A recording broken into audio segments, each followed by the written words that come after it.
नमस्कार, माझे नाव आरोही अनिल बे. मी आता 6वी शिकत आहे. माझ्या शाळेचे नाव न्यू इंग्लिश स्कूल सेतवडे. आम्ही आमच्या शाळेचे पावसाचे पाणी साठवण प्रणाली म्हणजे जलसंवर्धनासाठी हे मॉडेल बनवले आहे. माझे नाव मनस्वी मनोहर किंजे. मी इयत्ता 10वी शिकत आहे. आज आपण बघतोय की जगभरात पाणी टंचाई मोठ्या प्रमाणात वाढली आहे. त्यामुळे आणि लोकसंख्येची वाढ देखील झपाट्याने होत आहे. पण गोड्या पाण्याचा साठा मात्र कमी होत चालला आहे. मोठ्या प्रमाणात जंगलतोड केल्यामुळे पावसाचे प्रमाणही कमी होत चालले आहे.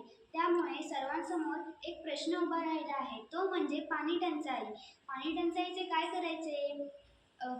दुष्काळात पिकांचे नुकसान होताना दिसते. पशुपक्षी पाण्यासाठी संघर्ष करतात. म्हणून आम्ही या समस्येवर एक उपाय म्हणून हे मॉडेल तयार केले आहे आणि समस्या सोडवण्याचा एक छोटासा प्रयत्न केला आहे. मी रिया माकाड इयत्ता 9वी शिकत आहे. आम्ही पाणी टंचाई कमी करण्यासाठी हे मॉडेल बनवले आहे.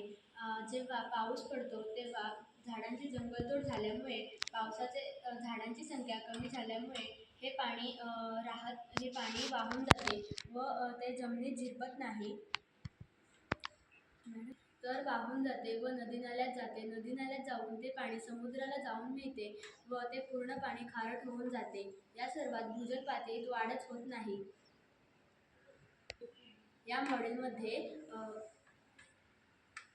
सर्वात प्रथम आपण आपल्या घराच्या छतावर पडणारे पावसाचे पाणी एका टाकीत साठवू. त्यानंतर हे साठवलेले पाणी दुसऱ्या पाणी शुद्धीकरण टाकीत सोडू, ज्यामध्ये दगड, कोळसा व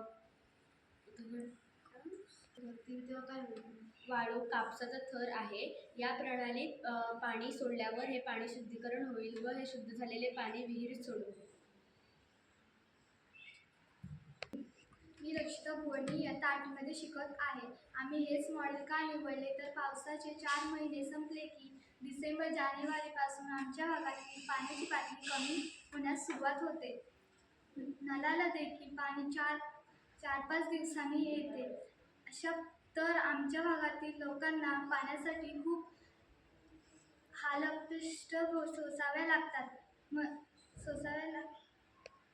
पाण्यासाठी लोकांना खूप भटकावे लागते. कधी कधी टँकरचे पाणी विकत घ्यावे लागते.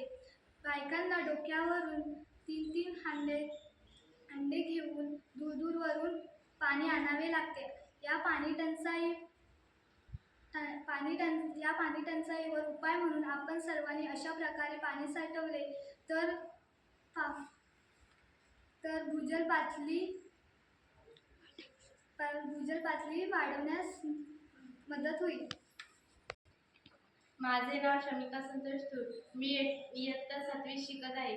मी आज तुम्हाला तर मग आता आपण जलसंवर्धनाचे फायदे बघू. यामुळे पाण्याची उपलब्धता वाढण्यास मदत होते.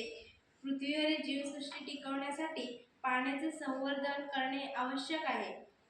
जलसंवर्धनामुळे भविष्यातील पिढ्यांसाठी पाण्याची उपलब्धता सुनिश्चित होते. वाढत्या लोकसंख्येमुळे पाण्याची मागणी वाढत आहे, तर उपलब्ध पाण्याचे प्रमाण अमर्यादित आहे. त्यामुळे प्रत्येक थेंबाचे संवर्धन करणे गरजेचे आहे. त्याचप्रमाणे ठिबक पाणी ही एक मौल्यवान संपत्ती आहे. पाण्याशिवाय आपण जीवनात अपेक्षा सुद्धा करू शकत नाही. आपल्याला ही संपत्ती भावी पिढ्यांसाठी जतन करायची आहे. चला तर आपण पाणी संवर्धन करू.